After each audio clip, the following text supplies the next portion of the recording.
Today we're going to try something a little bit different with House of the Dragon episode 4 coming out in several hours. It's going to be here tonight.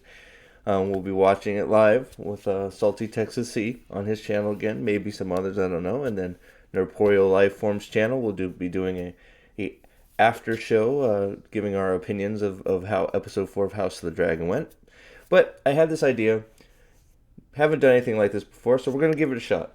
I want to do a comparison because we just had Rings of Power come out too. So I wanted to look at the end scene of episode 3 of House of the Dragon and the end scene of episode 3 of Rings of Power and sort of make not so much a one-to-one comparison, but just want to look at some of the things and sort of give my thoughts on how both of them went over. Let's see how it goes. Okay. Now I'm going to go ahead and bring them up together here like this. So we have the top is Rings of Power. I'm sorry, scratch that. The top is House of the Dragon, and the bottom is the Rings of Power. So what I want to do is we're going to take a look at some key moments. We'll start. We'll start with the opening part here that I've clipped out. We have the wide shot of the where we all know that the crab feeder is holed up. So we immediately, the show has done a good job of preparing us for what we're about to see. We know what's happening. We know they're at war here. We know we're probably about to see Daemon. And we're about to see what's happening in this fight that doesn't seem to be going well. We just had a scene previously with King Viserys talking about sending Daemon aid. So the show has done a good job of setting up where we're at.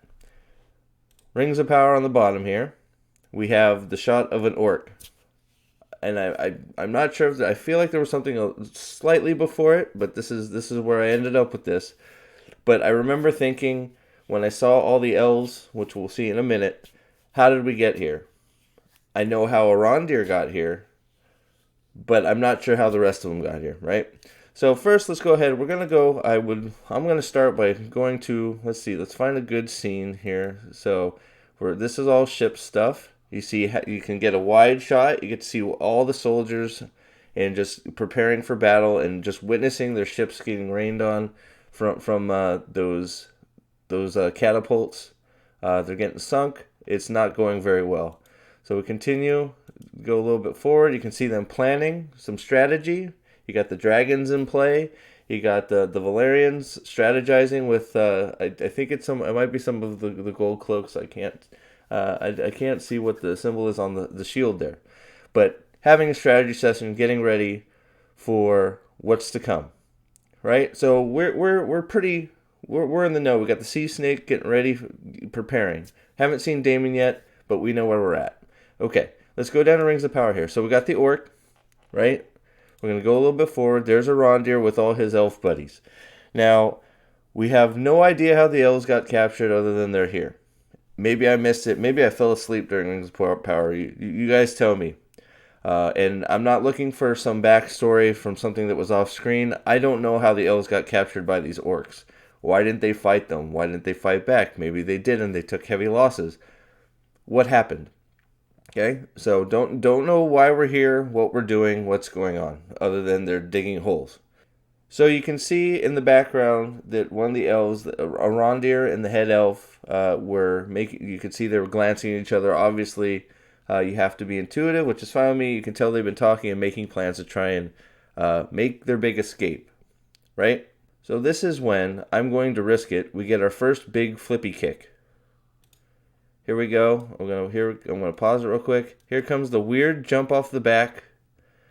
I have no idea why you do this instead of just like throwing one of the weapons you have at them. But we're going to do our big flippy kick with the chain for some ungodly reason. So, and that's the first of many flippy kicks we're going to get. And I will refer to all this weird floaty wire work that they're doing with the elves as flippy kicks. Okay?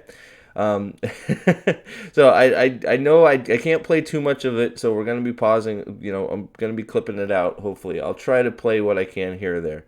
So let's be fair. Let's try and get to the same point we were with House of the Dragon. So we go forward a little bit. We got the flippy kick, And of course, the orc gets mad and he tries to come out in the sun and he gets burned.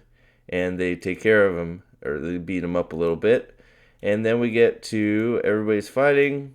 We start fighting. The orcs come out and they can't do anything because of the sun. And then we get the shot on the chains, all just nicely uh, stacked up on each other. Now, real quick, I know this is a little bit, well, I don't think it's a nitpick, but you can call it a nitpick if you want. I don't think this is probably the best, most effective way to get free. Because stacking a whole bunch of chains on each other and then hitting it is probably strengthening all the other chains because there's more mass there that you got to go through. I think it would probably be better if you tried to remove one chain at a time and at least get some people free. If you can't get everybody free, I guess they can come back and get them. I guess they're trying to get everybody out of here, but to me, you're just hurting your chances of getting anybody free because it's going to be harder to get through that massive chains, right? So let's take a break from this. So far, obviously, I think if you can tell from my speaking that the House of the Dragon is well far. I mean, we haven't even got to anything in the House of the Dragon yet. They're just planning still. So and I'm pretty sure the House of the Dragon scene is quite a bit longer. So I'm gonna do a little big chunk of House of the Dragon here. So let's skip around a little bit. They're still planning. And so we got a lot of planning scenes here, which is fine. We're getting some information about how bad the fight is going, right? Then we see Daemon show up. There's Daemon. He's looking broodingly awesome as he always does. I am a huge Daemon fan now. I hope he keeps going the way he's going.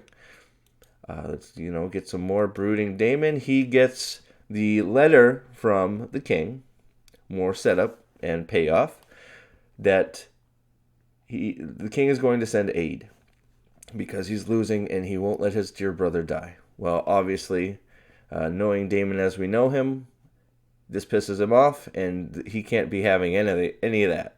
So he is now going to go and get a boat and row towards the enemy. Now, Daemon's tactics in this are a little bit iffy. We'll just say it. It's a little bit strange, but let's play. Let's see if I can get away playing a little bit. He's gonna go forward. He grabs the white flag, and at this point, you're not sure what's going on as a person that has not read any of the histories or anything. I haven't read any of Fire and Blood. I don't know what's going on. I don't know if Daemon's about to be captured here. I don't know if he's... I had a feeling he was obviously... Well, not obviously. I had a feeling he was... This was all just, trickery. But I don't know. At this point, it is a Game of Thrones property. Daemon could get captured and some weirdness could ensue. But here, I'm curious what's going on. We're going to go a little bit more with House of Dragon just because it is a longer clip. So he waves the white flag, he puts it down, and the crab feeder comes out looking all gnarly, by the way. The crab feeder they do a great job of making the crab feeder look really gnarly. So good, like the costuming, the art design, the cinematography, House of the Dragons has been just on point, man. They're doing a great job. I hope they keep it up. But I think that's grayscale. I don't know. I think it's grayscale. Somebody in chat, or I'm sorry, not chat. Somebody in the comments, please correct me if I'm wrong. If the crab feeder is afflicted with some other disease, but I think that's the grayscale disease. He is messed up. That mask, it appears to be, on his face, like fused with his face. If anybody has some more crab feeder history they want to give me, let me know. But let's keep going a little bit. So we get another shot of the crab feeder. He's in the distance, not being trusting of Daemon's surrender, which, of course, why would you be? The dude is pretty smart, devious, and, cunning, we'll just say. He. But so we'll stop it there. Daemon has offered up his sword, and it looks like he's going to surrender. All right, back to Rings of Power here. Now, to be fair, Rings of Power is only about a 4-minute scene, but it's really the only action we got out of it. So we're gonna get the chains. Now now we get a wide shot of the chains, and they're now going to beat the center of the chains. Great. Now I do want to watch this part. If I hopefully I can get away with it. But just look. I don't know why the orcs all have to run like they have sticks up their butt. Watch this. Like they're running so weird. More chain hitting. Okay, and they got one guy free. So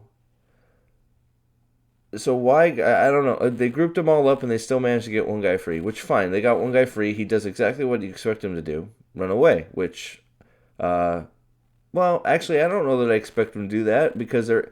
Let's see here. The orcs aren't supposed to be coming out in the sun without great pain. Um, they have a weapon. Let me see if I can get a good shot of the weapon they have. But they have several weapons.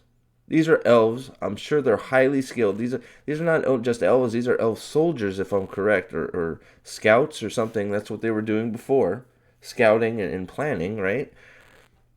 Correct me if I'm wrong again, please, in the comments. I am wrong often. I understand that.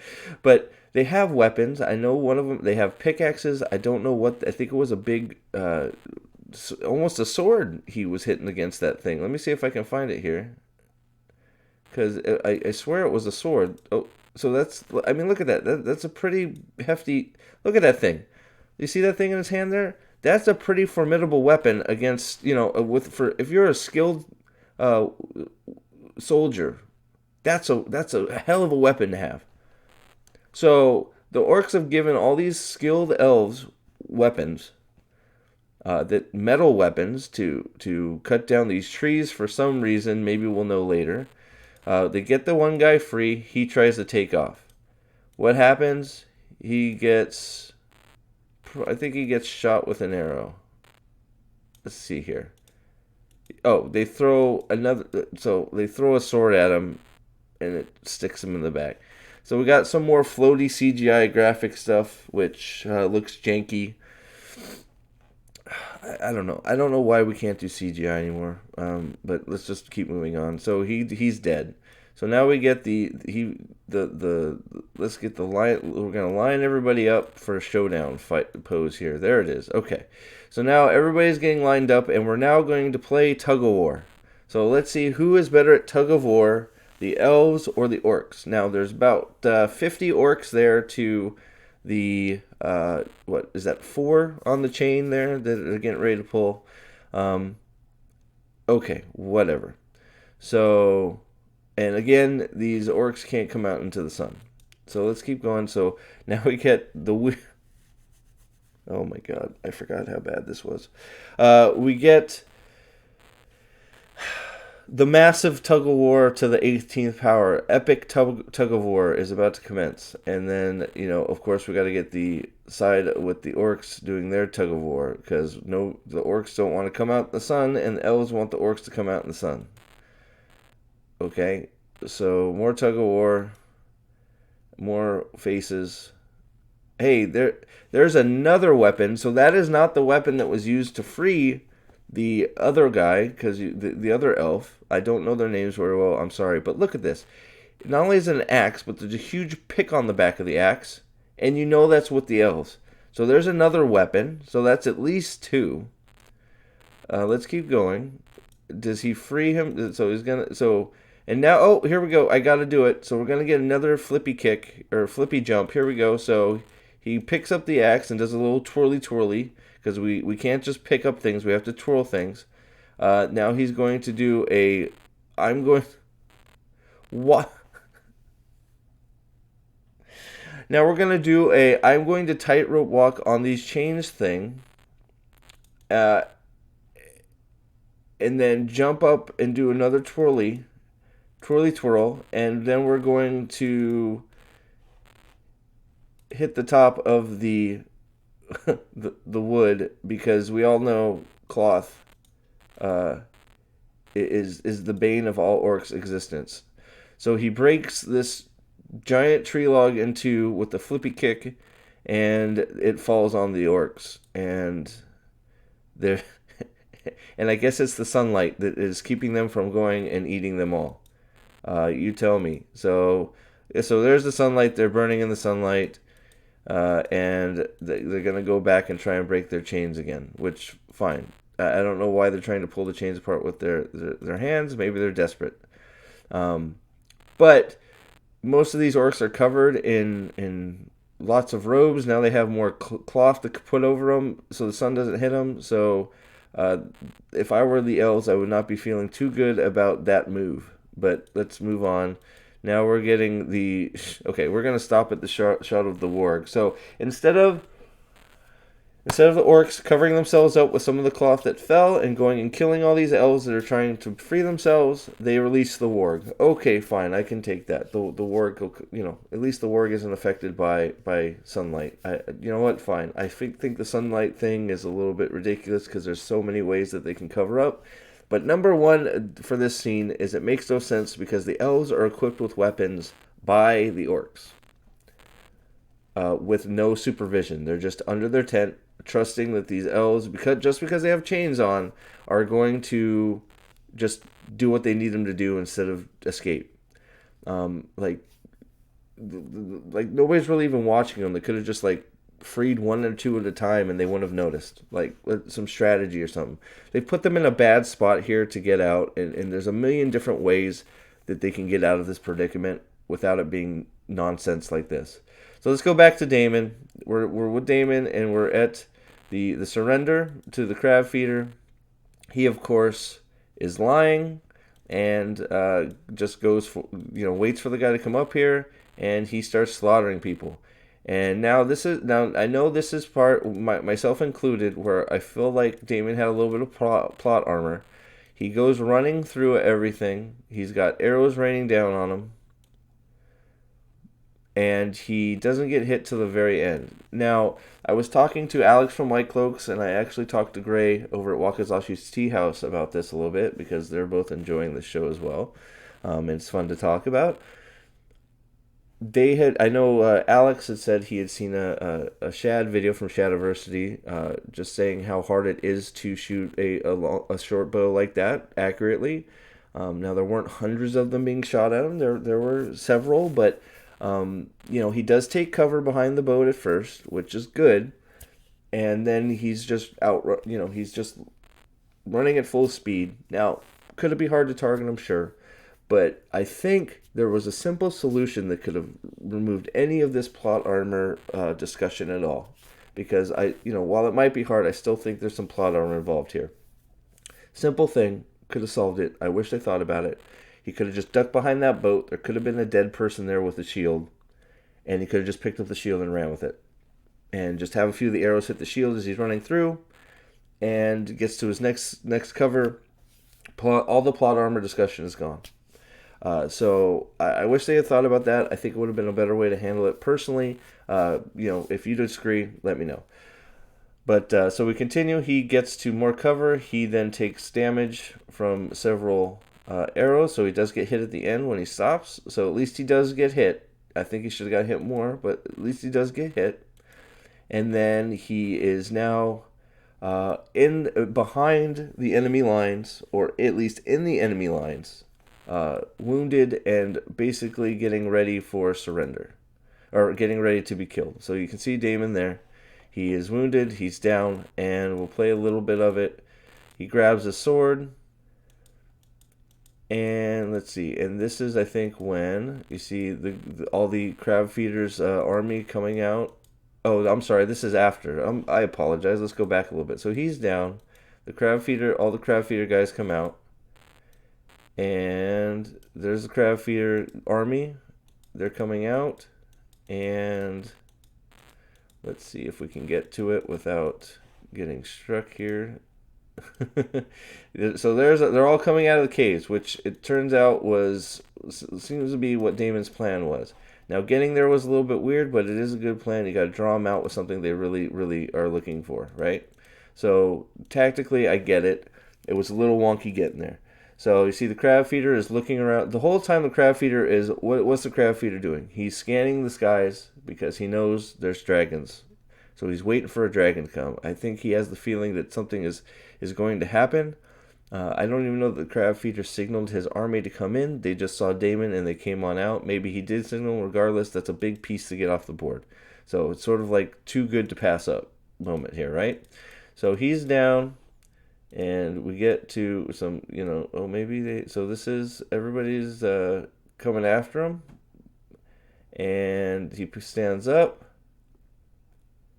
And they're coming for him, they're coming for him, they're coming for him. He stands his ground. They all get to him and stop. And then is when you see it.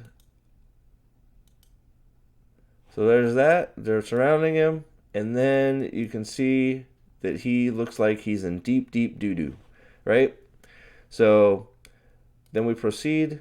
There we go. Where it was, I missed it. Sorry about that. Let's go back to it. There we go. So the Valyrians are now on they've drawn them all out of the caves. The Valyrians show up behind Daemon. Daemon has drawn all of them out, and here are all the Valyrians ready to go. So they come and they've got sort of, I would say they flanked them, but you got Daemon on one side and then the Valyrians on the other with some of the gold cloaks and some of the other soldiers. So it didn't really. I guess they sort of flanked him. Daemon drew them out, and I think he was probably maybe willing at this point to give up his life to prove his brother wrong, that they could win the fight without him. So they all show up. The craft readers like, oh crap, we're in deep doo doo.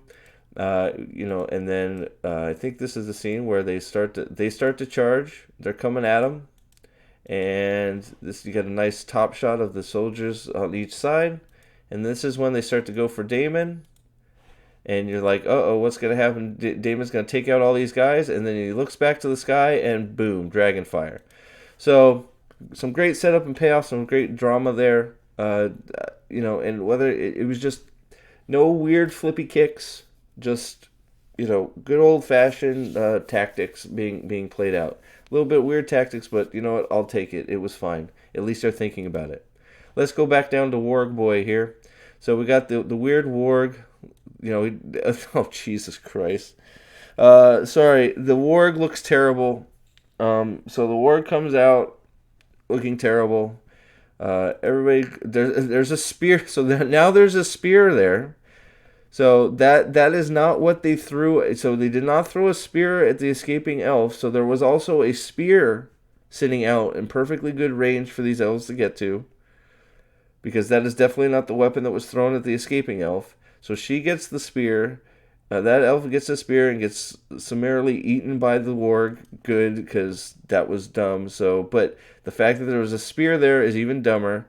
So of course there's chains around the warg. Wait, did they throw the chains around the warg? I think that's what happened. Is he threw some chains around the warg, and now they're fighting the warg.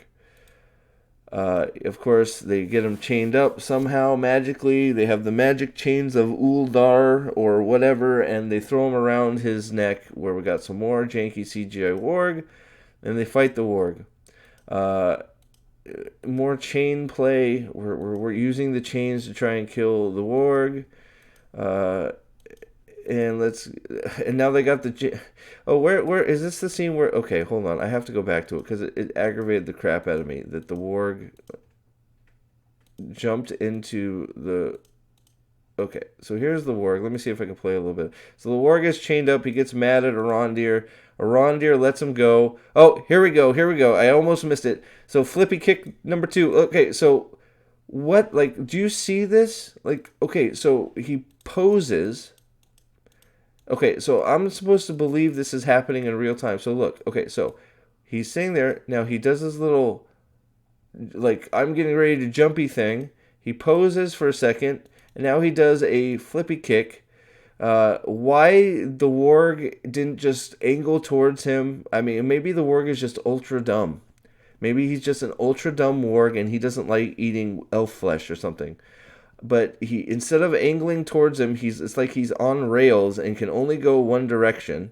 So Arondir does this flippy kick nonsense. He should have lost at least his arm there, possibly his head. For some reason, he misses and falls. Why is he falling? Just because. There's nothing there. I don't see anything on the ground to trip him. Arondir is now doing a flippy kick. He should be tied up in chains because there's chains all over his foot. So he does a flippy kick. He does a dismount, triple sow cow. 10 out of 10. 10 out of 10 gymnast move. He has won the gold medal for the elf group in the Olympics of Mordor. What the, like, I'm so tired of these flippy kick nonsense CGI bad wire work moves. And you just start shaking your head. So the Warg should have got him. Arondir's dead. There's no reason the Warg shouldn't have eaten him right there. So let's move on a little bit. I don't want to play too much, otherwise I won't even be able to post this video. So the Warg is now in the trees because he's stupid and missed and just tripped on his own feet apparently, or maybe there was a pothole in the ground. Maybe they dug, holes in the ground with all those weapons. I mean, tools the orcs gave them, right? So So the Warg is in there in the tree. They chain him up. The orcs are like, "Oh no, our one Warg didn't eat all of them. Maybe we should give them more weapons to defend themselves with." Good Lord. So they start making... And now, all of a sudden, now the orcs are okay with coming out in the sunlight. And here comes bad CGI Warg again. He has now got chains all wrapped around him somehow. I don't know where all these chains... I gotta play it again, because I don't know where all these chains came from on the Warg. So where did those chains come from? Did they chain him up? I don't... Did they start throwing chains over the hole there? Like, I don't understand. I have to look for it, because it's like... yeah, so they're throwing... So there's one chain... So they're just wrapping a chain hole. There's another axe. So now he's got another axe. So now we got chains. So, there's only... this huge Warg can't break a bunch of tree branches. It's got to go through this one hole in the tree. Which he could still easily slip through. But no, we're just going to eat the chains because this Warg has the IQ of a frickin' peanut. So the Warg is stupid and trying to eat chains because he loves metal for breakfast.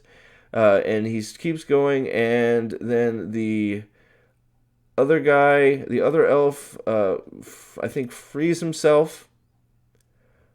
Oh, is this another flippy kick? Do we get another flippy kick? Okay, so Arondir is there. He's angry. Oh, yeah. Oh, okay. Jesus Christ. What the fuck is this? So instead of grabbing a weapon, he grabs a twig off a bush because he is so awesome. He can kill things with a twig. He's like John Wick. He had a pencil and he killed 18 people, right? John Wick Arondir. So he grabs the twig, and I have to, man, I hope, man, just watch this. Okay, so here we go. So he does I guess this is another triple sow cow flippy kick. He pushes off the tree that doesn't move at all. The Warg is still getting out. He jumps and then floats like a majestic angel with his now pointy stick, which he sharpened in the flash of an eye. And he gets the orc, catches the orc completely unaware because the orc is just as dumb as the Warg. And he sticks him in the throat with the I guess he's in the throat. I don't know. Did he get him in the... looks like more like he got him in the shoulder than the throat. So he missed, sort of like Legolas missed in the Two Towers. But we won't fight about this now. And sticks him in the shoulder. Not... it's the shoulder. So he's in the shoulder. That is far from a killing blow. Okay? So now at this point, and I know I'm spending a lot of time on this, but I have to. At this point, that orc has weapons, yes? It should have a weapon. It came out there to take care of these elves. So he stuck him in the shoulder. Shouldn't he have something in his other hand that he just stuck in the face of Arondir? And worse than that, if you look behind him, there's two other orcs. I know there's two other orcs. It's not showing very well in this shot, but there's two other orcs. Now we get the... Now he's... Okay, so he stabbed the orc in the shoulder and he's killed it. Wow, what a shot. I don't know how that killed the orc, and I don't know how the orc didn't do anything back. But now he's following the orc to the ground, stabbing it still. Meanwhile, there's two orcs behind him that are, I guess, shocked into petrification, that they just let him fall to the ground, and they just let the elf live. They don't do anything to him. Other elfie boy is now using his axe to get free. I'm not sure what happened. So I'm not sure what happened to all the other elves and people that were being trapped. Did they all escape somehow magically? So they're all gone. And magically, the other two orcs have fallen down. They have fallen and they can't get up. I guess the arthritis has been too much for them. The fall of their comrade was too much. They committed suicide, similar to Stepin in Wheel of Time. If you've watched Wheel of Time, you know what I'm talking about. So I need a break from this real quick. Let's go to House of the Dragon. We're almost done with this, guys. So we get the fire from House of the Dragon, which is great. It was nice to see the dragon being used correctly. You see the boy, the young Valerian prince. Well, I guess he's not a prince yet. Maybe he is. Correct me if I'm wrong. Sailing through the sky with his dragon, laying waste to the crab feeders' armies. The archers are still going, as they should be, and the dragon flies up and takes out the archers. Well done. So then we go back to the fight. Damon is now getting up, doing his hero pose, as the Valerians lay waste to the crab feeders' army. And then the dragon is still doing his dragon stuff. Good job. He didn't just disappear. We get a bloody battle. I'm not going to show too much of it. That's a cool shot of a dragon. I missed it, but just keep going. And then Damon sees the crab feeder go into a cave, and Damon follows him. Now Damon, I don't know that Damon fought anything. Oh, well, because that's right. The dragon took out everybody that was threatening Damon. So Damon follows the crab feeder into the cave. So we're going to stop there in House of the Dragon. We're going to finish up Rings of Power here. So we get the orcs who have died of boredom or arthritis or something else. Maybe they had brain aneurysms watching their other orc die. I don't know where the other 50 orcs are either, but they decided to have a picnic. They didn't want to come out. So, all right. So now we get to one of the stupidest scenes in the whole thing. So, of course, the warg gets out, thank goodness, because he, I guess, ate through the chains instead of going through the tree. Elfie boy number 2 climbs up. If you notice, all the other elves and humans are gone. I guess they're better escaping or something. I don't know where they went. They used a portal stone and left. They're gone. What could have been good? Have the warg eating some of the other people, distracting them so this elf could get away. Nope, they just used a freaking teleportation spell, and they're gone. So he climbs up. He's out lickety-split. Still don't see any other people. Do you see any other people? I do not see any other people. We get some wonky CGI from the warg, and he's like, "Oh no, I am going to be eaten." And then what happened here? I think, okay, I'm going to be eaten. And of course, Arondir saves him with another weapon in the pit. So that one girl elf that died to the warg initially was only there to show you that there was a spear that Arondir could throw and save other Elfie boy. So he is the hero of the day, the hero we've always needed, Arondir, yay. So the Elfie boy 2 says, "Thanks, buddy, I'm going to leave you, I'm out of here." And he takes off. Okay, he's off and going. We get Arondir looking. He's like, "Oh, buddy, don't leave without me." And I can't tell if that's an archer in the. I think it's just trees. But this is the part that aggravated me too. High heaven. So he's facing. The orcs are all behind him, right? This is all trees. I'm starting to think that was maybe somebody, but it's not. I think it's a tree. So he is facing the tree line, right? The orcs and everything are behind him, correct? As far as I know. I could be wrong. Correct me in comments if I'm wrong, and there should be something out there. So he is looks like he's scot-free, but he's stopped. Arondir's like, "What's going on?" And we get this slow mystery box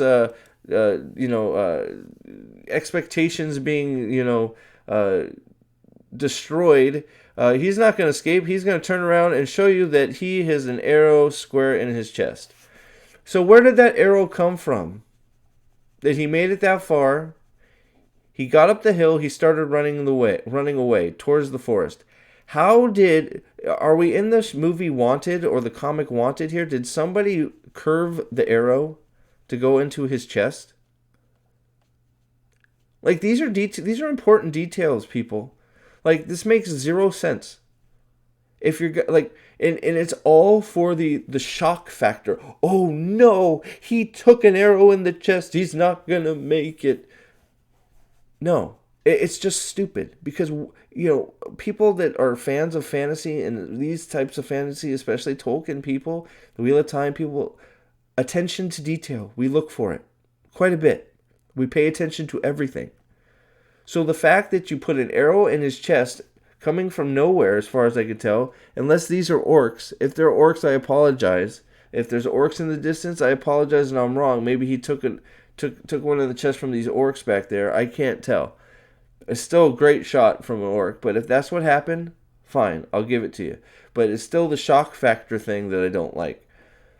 But then he takes another one in the back, and I think it was. I'm trying to see if that's what it is. Let me play it a little bit and see if that's what's in the distance there. Because if that is, at least they did pay attention to it. And I will retract my complaint about there being an arrow in there. They are moving. Yep, that is an orc. So I apologize. I see why. Okay, so I can see why he got shot. So I don't know where he thinks he's going. At this point, he's screwed. So I apologize. The arrow makes sense. I can see the orcs in the distance. Okay, so, but I still don't like the fact that he turns and dies. It's a little weird. But then he takes another arrow for good measure, and he dies. Arondir's like, oh no, what the heck? My boy is dead. He's taking one right in the chest. At least there were orcs back there. That makes this scene a little bit, this part much more digestible. So Arondir's obviously upset. They yank him back down in the pit, and down he goes, and his friend takes another arrow at some point, and he dies. And now Arondir is down there, and for some unknown reason, the plot armor kicks in, and Arondir is not killed. Now, I don't know where all the other elves went. We get the extreme close-up shot of Arondir going, oh man, everybody's dead, and they teleported away and left me here. Why didn't they include me in the teleportation spell? That sucks. But he seemed, for all rights and purposes, it seems like Arondir is the last elf there. I don't know why they're there. I don't know what they're digging up. Again, I haven't read anything, so I don't know. You should be telling me on the show. I shouldn't have to read the book to know what's happening. They're digging up trees or something for some reason. They didn't tell us what the hell was going on. At least I don't remember them telling me why they're digging up trees. And then Arondir's there by himself. So Arondir should be dead as well. So we continue forward. In House of the Dragon, we see Daemon coming out of the cave with something, and if you can't really tell quite yet what's happening, you have your suspicions, but then you keep going, and then you can see that. Ooh, I don't want to end it on that one. We're gonna get it on the Daemon shot, but you can see that it's the crab feeder cut and quartered, and he's hanging out like pasta everywhere. And then there's bloody Daemon sitting there, going, "Yep, I took care of the crab feeder," and that's where it ends. So,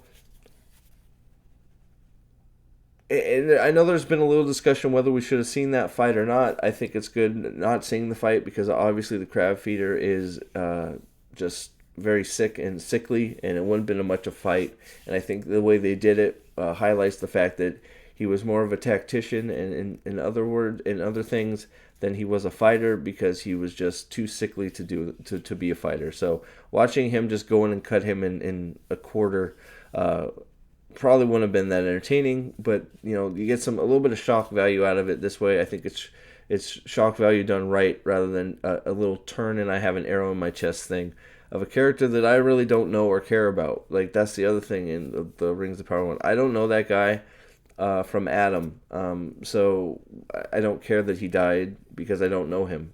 It's just another elf, right?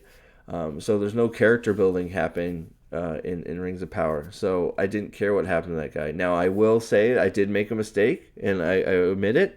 There were orcs there to shoot him in the front. Now I know that I thought that was one of the most egregious parts of it was where did that arrow show up from? But there were orcs there, so we'll put a point back on the board for Rings of Power because at least the orcs were out in front of him to shoot him. I don't know what the plan was for the elves. If there were orcs all over the place, I guess they didn't know that. But I think the biggest thing for the Rings of Power scene that destroys it is the fact that during their whole captivity, they have weapons. They've just given them weapons. They give them an axe. They give them all axes. There's a spear just sitting there in the ground. The orcs can't go out in the sun, so they could be planning. And then, of course, the orcs at one point then decide, well, I guess we can go out in the sun. It's not that big a deal. So what is it? Can they go out in the sun if they feel like it with a little pain, or can they not? And then all these little flippy kicks, they're not cool. Stop it. You don't need it. Just look at like the House of the Dragon. You didn't have any weird flippy, jumpy, oh, I jumped over a building things. You've used it to death in stupid ways like running on chains and launching off of a tree branch that it's no longer entertaining. Now, everybody wants to refer to the two towers and Legolas's thing with the horse. Yeah, that was terrible too. They shouldn't have done that either. It was jank. It looked like shit. Just stop doing these things. Natural movement is fine. Throw in some high, if they're extra strong, you can throw in some things here and there. But making these weird physics bending moments that just aren't entertaining and look stupid, stop it. I forgot that this was not the end of episode 3. That we have the let's just watch it real quick. So we're going into the cave where there's still tons and tons of orcs in here. So I'm not sure where all of them were during the fight, but then we're getting this slow walk from some other thing. We're not sure what's going on. We see the weirdest looking hats. They're wearing, I guess, animal skulls as hats, as helmets. I guess they're trying to be Trollocs. I guess. It looks a little weird, but whatever. I know what they're trying to do. I guess it's not the worst thing. At least they have helmets. And then we get to this blurry mystery box scene of somebody standing there looking all blurry. That's why it's forgettable, honestly, because I don't know what I'm looking at. It's blurry, and it's another mystery box ending. So now we have 2 mystery box endings. We have this mystery box ending and whatever's in the box for the dwarves that we didn't see any of in this episode. So I think that's why I forgot about it, because it's forgettable, and I have no idea who this is, and I'm not like going, ooh, who is this? I right now couldn't give a care who it is. So more mystery box endings from Ring of Power. Big surprise. Expect a lot more of it. I know I am. So there's my. Now I'm sure I missed some things, and I did this sort of on a whim. So I apologize for anything I missed. I know I caught something that I missed. The arrow thing. So it was nice to watch it through again. What are your guys' opinions on these 2 fights and shows? House of the Dragon. Are you enjoying House of the Dragon? Are you enjoying Rings of Power? Which fight do you think? Which ending do you think was better or got you hyped for the next episode? I know for me, House of the Dragon, this was a good ending. Got me interested in what was going to happen in episode 4, which is out later tonight.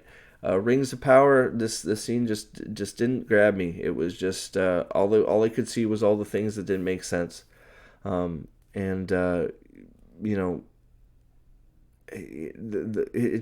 warg and the CGI and the stuff, it takes you right out when you have bad things happening like that, like the warg and the flippy kicks. It takes you right out of the battle. You're just thinking about how ridiculous things are instead of watching what's happening in the fight. And then you start noticing things like, where did everybody else go? There was at least 20, 30 people, doing that work. And they're all gone. Where did they go? And then on top of that, House of the Dragon does a good job of showing us where we are and why. We know why we're where we are in the end of episode 3, and we know why this battle, this fight is happening, and all the things that led to it. Rings of Power, we have no idea what they're doing there. At least I don't. Maybe I missed it. Correct me if I missed it. So we're not really sure why they're there. We have no idea how the elves all got captured. We just know that they are and that they're his buddies. We know maybe how Arondir got there because he went off by himself, being reckless, to investigate the problem from episode 2, and he got captured. I thought these elves were supposed to be scouts and good soldiers. that would have been a nice fight to see how these guys got captured. Maybe give us some attachment to some of these elves, so these deaths meant something. These deaths didn't mean anything. They just background noise getting taken out of the show. So, what did you think? Did you guys, would you like to see some more videos like these from me? I gotta, tighten it up a little bit because this is the first time I've done anything like this. But, would you like to see more like this from these shows? Maybe some other shows, some other content like this? Let me know. Please let me know in the comments. I hope you enjoyed it. Let me know House of the Dragon or Rings of Power. Which one do you prefer? And are you gonna watch them both? Are you going to keep watching them both all the way to the end, no matter what, or what's your take on these shows? You can see live my opinion of both. It looks like House of the Dragon will be watching on Salty's channel on tonight, and then Rings of Power. I think we're doing the midnight live watch thing for Eastern time. We'll see if that keeps up. And then after show on the Corporeal Lifeforms channel tonight for House of the Dragon. We usually have quite a bit of fun. It's myself, Salty Texas C, Pips from the White Cloaks YouTube channel. Go check them out. And Nerdporeal Lifeform himself. So hopefully we see some of you guys there. Thank you for watching. I hope you enjoyed it. And please like, share, and subscribe. And until next time, all hail the Lord Dragon. And have a great evening, day, or afternoon, wherever you are. Thank you.